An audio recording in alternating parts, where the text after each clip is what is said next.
अस्सलाम वालेकुम and welcome back to pharmacy notes. आज हम डिस्कस करेंगे रैशनल यूज़ ऑफ ड्रग्स। जब रैशनल यूज़ ऑफ ड्रग्स की बात होगी तो इसकी डेफिनेशन में जो हैं वो तीन चीज़ें मेजर हैं। सबसे पहले कि जो मेडिसिन पेशेंट को मिलनी है, जो मेडिसिन पेशेंट ने रिसीव करनी है, वो उसकी क्लिनिकल कंडीशन के अकॉर्डिंग होनी चाहिए। सेकंड, जो डोज है वो उसकी कंडीशन के अकॉर्डिंग होनी चाहिए। जो डोज उसको उस कंडीशन के अंदर रिक्वायर्ड है उसी डोज में होनी चाहिए, ना उससे ज़्यादा होनी चाहिए ना उससे कम होनी चाहिए। And the third thing is at a lower cost, मतलब कि जो कॉस्ट है वो कम होनी चाहिए, एक अफोर्डेबल कॉस्ट हो जिसको पेशेंट जो है वो इजीली अफोर्ड कर सके। देन हमें जो है रैशनल यूज़ ऑफ ड्रग क्यों रिक्वायर्ड है, क्यों जो है रैशनल ड्रग ऑफ यूज़ हमारे लिए इम्पॉर्टेंट है। इसमें 3-4 चीज़ें आती हैं। सबसे पहले तो ये कि prevent development of resistance, efforts to prevent development of resistance. अगर मेडिसिन को क्लिनिकल कंडीशंस के अकॉर्डिंगली यूज़ किया जाएगा तो जो रेजिस्टेंस डेवलप हो रही है वो कम होती जाएगी। ग्रोइंग अवेयरनेस, और जो है अवेयरनेस क्रिएट करेगा। पेशेंट्स जो है ना अपनी कंडीशन के अकॉर्डिंग जो है मेडिसिन लेंगे। डिक्रीज़ कॉस्ट ऑफ ट्रीटमेंट, और उसको जो ट्रीटमेंट की कॉस्ट है वो कम हो जाएगी। In consumer protection act. इन कौन सी स्ट्रेटजीज़ हैं जो रैशनल ड्रग यूज़ को प्रमोट करती हैं? उसके अंदर सबसे पहले जो फर्स्ट स्टेप है वो है आइडेंटिफाई पेशेंट प्रॉब्लम। हमने पेशेंट की प्रॉब्लम को आइडेंटिफाई करना है कि पेशेंट की जो प्रॉब्लम क्या है। नेक्स्ट स्टेप है हमारे पास डायग्नोसिस। देन जो है उसकी प्रॉब्लम्स को देखते हुए एक एक्यूरेट उसकी जो है ना डायग्नोसिस होनी चाहिए। देन थेरापेटिक ऑब्जेक्टिव्स, हमने अपने जो है ना थेरापेटिक ऑब्जेक्टिव्स सेलेक्ट करने हैं according to condition. And then select the treatment, फिर हमने ट्रीटमेंट सेलेक्ट करना है कि हमने कौन सी मेडिसिन जो हैं वो पेशेंट को देनी है। Then after that start treatment and counsel, हमने ट्रीटमेंट स्टार्ट करना है और पेशेंट को अच्छी तरीके से हमने गाइड करना है regarding the use of medicine, की किस तरह से मेडिसिन लेनी है, जो है उसका लेने का इंटरवल क्या होगा, और प्रॉपर जो है ना उसकी काउंसलिंग करनी है regarding the use of medicine. And then step 6, monitor.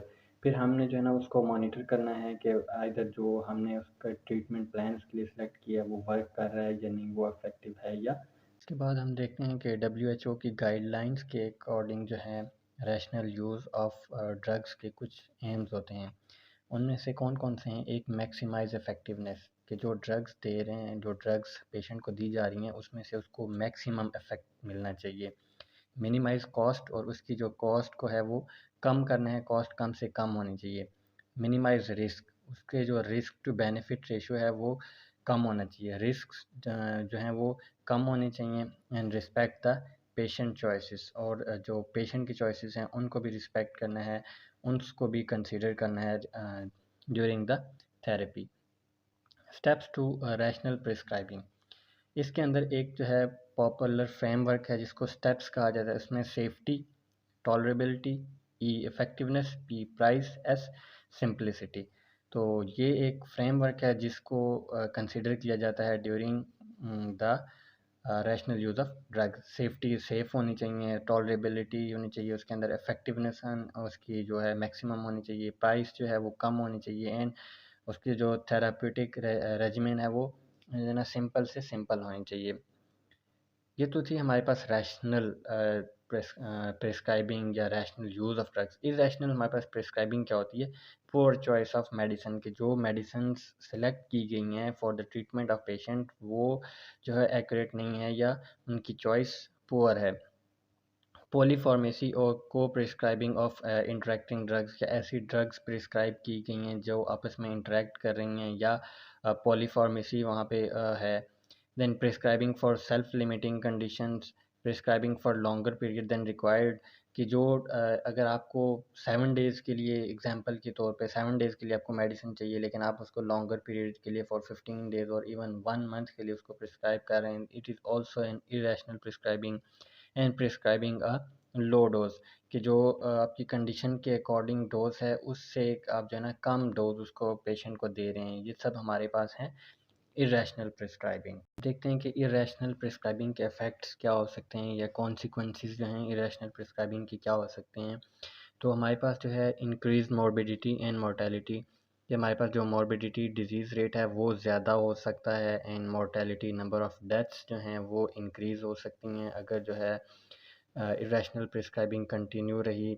इसके अलावा इंक्रीज एंटी माइक्रोबियल रेजिस्टेंस जो ऑलरेडी बहुत डिवेलप हो चुकी है, मज़ीद जो है वो रेजिस्टेंस डिवेलप हो सकती है, और ये एक जो है ना नेगेटिव साइन होगा, क्योंकि फर्दर हमारे पास कोई और क्लासेस नहीं होंगी जिनसे हम जो है वो पेशेंट्स को ट्रीट कर सकेंगे। And in appropriate patient demand. Then हमारे पास रैशनल डिस्पेंसिंग है। रैशनल डिस्पेंसिंग क्या है कि जो ने पेशेंट को मेडिसिन देनी है वो उसकी कंडीशन के अकॉर्डिंग देनी है, और उसके अलावा उसके इतनी इंफॉर्मेशन उसे देनी चाहिए पेशेंट को कि वो मैक्सिमम बेनिफिट्स जो है ना उन मेडिसिन से ले सके।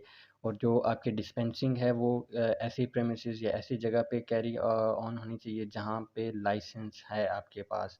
मींस कि जहाँ पे भी आप जो है वो डिस्पेंसिंग कर रहे हैं वो लाइसेंस वाली जगह होनी चाहिए। देन हमारे पास जो है कुछ मिनिमम इंफॉर्मेशन जो है वो डिस्पेंस मेडिसिन के ऊपर होनी चाहिए। उसमें से कुछ ये हैं कि नेम ऑफ़ पेशेंट, जिस पेशेंट के लिए डिस्पेंस की जा रही है उसका नेम उसके ऊपर मेंशन होना चाहिए। Generic name of dispense drug, के उस ड्रग के अंदर कौन सा जेनेरिक आप डिस्पेंस कर रहे हैं वो मेंशन होना चाहिए। स्ट्रेंथ ऑफ़ ड्रग, आप किस स्ट्रेंथ में दे रहे हैं, 100 mg या 200 mg या 500 mg या 1 ग्राम है, ये जो है ना क्लियरली लिखा होना चाहिए उसके ऊपर।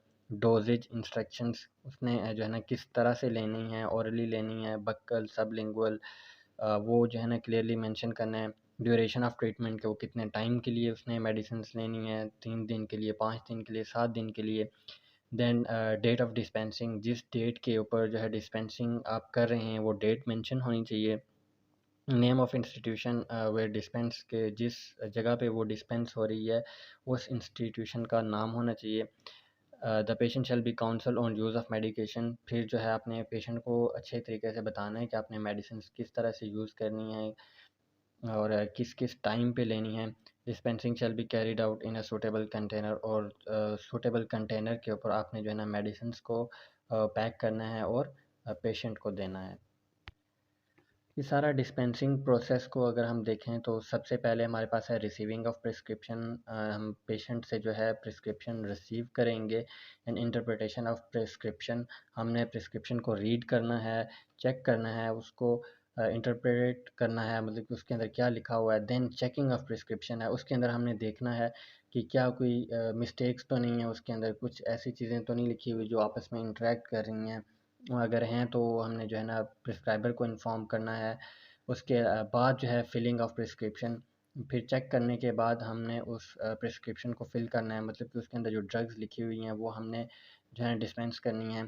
देन लेबलिंग ऑफ प्रिस्क्रिप्शन, फिर हमने वो जो मेडिसिन हमने डिस्पेंस की हैं उनको हमने अच्छे तरीके से लेबल करना है, और लेबल के ऊपर क्या इन्फॉर्मेशन होनी चाहिए वो हमने अभी पीछे देखा। इसके अलावा जो हैंडलिंग ऑफ प्रिस्क्रिप्शन, देन हमने उसको दोबारा से एक दफ़ा चेक करना है, एंड देन हमने पेशेंट को देनी है। और इसके अलावा हमारे पास भी रिकॉर्ड होना चाहिए कि हमने कौन सी मेडिसिन जो हैं वो डिस्पेंस की हैं। देन हमारे पास इरेशनल डिस्पेंसिंग क्या होगी कि इनकरेक्ट इंटरप्रिटेशन ऑफ प्रिस्क्रिप्शन, के जो प्रिस्क्रिप्शन हमारे पास आई हमने उसको एक्यूरेटली इंटरप्रेट नहीं किया, हमने उसे जो है ना अच्छे से रीड नहीं किया, और हमने कोई जो रिट्राइवल ऑफ रॉन्ग इंग्रेडिएंट्स, और हमने क्या किया कि जो अदर देन मेंशन ड्रग्स हमने उसको कोई और एक्टिव इंग्रेडिएंट दे दिया। इनएक्यूरेट काउंटिंग हो सकती है, कंपाउंडिंग और पोरिंग, कि हमने जो है काउंटिंग में कोई मिस्टेक की है, कंपाउंडिंग में की है, या पोरिंग कुछ दूसरे कंपाउंड की उसके अंदर पोरिंग कर दी है। इनएडिक्वेट लेबलिंग, लेबलिंग जो हमने डिटेल में पीछे डिस्कस की है, लेबल के ऊपर इंफॉर्मेशन प्रॉपर नहीं दी, या अनसैनिटरी प्रोसीजर्स जो है ना उसके अंदर वो यूज़ किए हैं, मतलब कि जो कंटेनर्स है हमारे पास वो क्लीन नहीं थे, और जो इक्विपमेंट्स हमने यूज़ की डिस्पेंसिंग के लिए वो क्लीन नहीं थी। तो ये सारी चीज़ें हो सकती हैं इरेशनल डिस्पेंसिंग की। फिर कौन से फैक्टर्स हैं जो अफेक्ट करते हैं इरेशनल ड्रग यूज़ को। सबसे पहले हमारे पास आता है इंटरनेशनल लेवल में। इसमें आते हैं drug promotion and marketing, high cost of medicine and market dynamics में। ये चीज़ें जो इंटरनेशनल लेवल पे अफेक्ट करती हैं। देन नेशनल लेवल पे कुछ चीज़ें अफेक्ट करती हैं, उसमें हमारे पास वीक लॉज एंड रेगुलेशन हैं कि जो मेडिसिन के लिए हमारे रूल्स एंड रेगुलेशंस हैं वो वीक हैं। देन पुअर क्वालिटी मेडिसिन्स, जो मेडिसिन्स प्रोड्यूस हो रही हैं वो उनकी क्वालिटी जो है अच्छी नहीं है। Poor HRM, poor human resource management है। इकोनॉमिक स्टेटस जो किसी भी कंट्री का है उसकी वजह से भी जो है ना इस पे इफ़ेक्ट हो सकता है। देन आपका हेल्थ सिस्टम लेवल है, अनरिलायबल सप्लाईज़ की, आपके पास प्रॉपर सप्लाईज़ ही नहीं है मेडिसिन की। Poor planning of drugs need, कि जो ये कंट्री के अंदर जो ड्रग्स रिक्वायर्ड हैं उन आपके पास प्लानिंग नहीं है, आपके पास वो ड्रग्स ही अवेलेबल नहीं है, आपकी प्लानिंग इतनी अच्छी नहीं थी कि आप वो सारी ड्रग्स जो आपको चाहिए वो आप वहाँ पे अवेलेबल कर सकें। पुअर इंफ्रास्ट्रक्चर फॉर स्टोरेज, आपके पास स्टोरेज का कोई मैकेनिज़्म नहीं है, उसकी वजह से आपकी जो है ना ड्रग्स हैं वो ख़राब हो सकती हैं। Lack of monitoring and supervision, कि जो आप के पास ड्रग्स हैं या मेडिसिन्स हैं आपने उनको सुपरवाइज़ नहीं किया, मॉनिटर नहीं किया। देन प्रिस्क्राइबर लेवल के ऊपर क्या जो हैं वो अफेक्ट हो सकते हैं, उसके ऊपर हो सकता है lack of information and training, कि जो आपका प्रिस्क्राइबर है उसके पास लैक ऑफ नॉलेज है, लैक ऑफ इंफॉर्मेशन है, ट्रेनिंग नहीं है प्रॉपर, आउटडेटेड प्रिस्क्राइबिंग प्रैक्टिसेस है, विद टाइम वो अपडेट नहीं कर रहे। हैवी पेशेंट लोड है, उसके अंदर चांसेस होते हैं कि जो है मेडिसिन एक्यूरेटली डिस्पेंस नहीं होती। प्रेशर फ्रॉम फार्मा इंडस्ट्रीज़, के जो कुछ इंडस्ट्रीज़ जो है ना अपने प्रोडक्ट की प्रमोशन के लिए करती हैं और जो प्रिस्क्राइबर हैं वो जस्ट अपने बेनिफिट के लिए जो है ना पेशेंट्स को प्रिस्क्राइब करते हैं, अगर वो हो सकता है कि वो उस पेशेंट को जो है ना रिक्वायर्ड ही ना हो।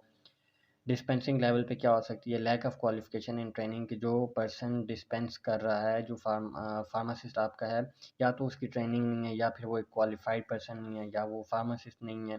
हैवी पेशेंट लोड, अगर आपके पास पेशेंट्स ज़्यादा हैं तो उस केस में भी जो है वो मिस्टेक्स हो सकती हैं। देन है patients in community level, non adherence patients हैं जो उनको ट्रीटमेंट प्लान दिया गया वो उसको फॉलो नहीं कर रहे हैं। कुछ कल्चरल बिलीव्स आ गई इसके अंदर, जो ये कहते हैं कि मेडिसिन से जो वो कोई इफेक्ट प्रोड्यूस नहीं होता, इस तरह की डिफरेंट मिथ्स आ सकती हैं। एक्सेसिबिलिटी जो है बहुत से ऐसे रिमोट एरियाज़ में जहाँ पे मेडिसिन अवेलेबल नहीं है। अफोर्डेबिलिटी, ये भी एक फैक्टर है कि हर कोई जो है ना मेडिसिन अफोर्ड नहीं कर सकता। एजुकेशन जो है कुछ को इतनी सेंस नहीं है regarding the use of medicines and availability, कि वहाँ पे जो है। आई होप आपको जो है टॉपिक इजीली समझ आ गया होगा, बहुत ही सिंपल से इसके मैंने नोट्स बनाए थे, तो उम्मीद है आपको क्लियर हो गया होगा। आपसे मुलाकात होगी नेक्स्ट वीडियो में, तब तक के लिए अल्लाह हाफ़िज़।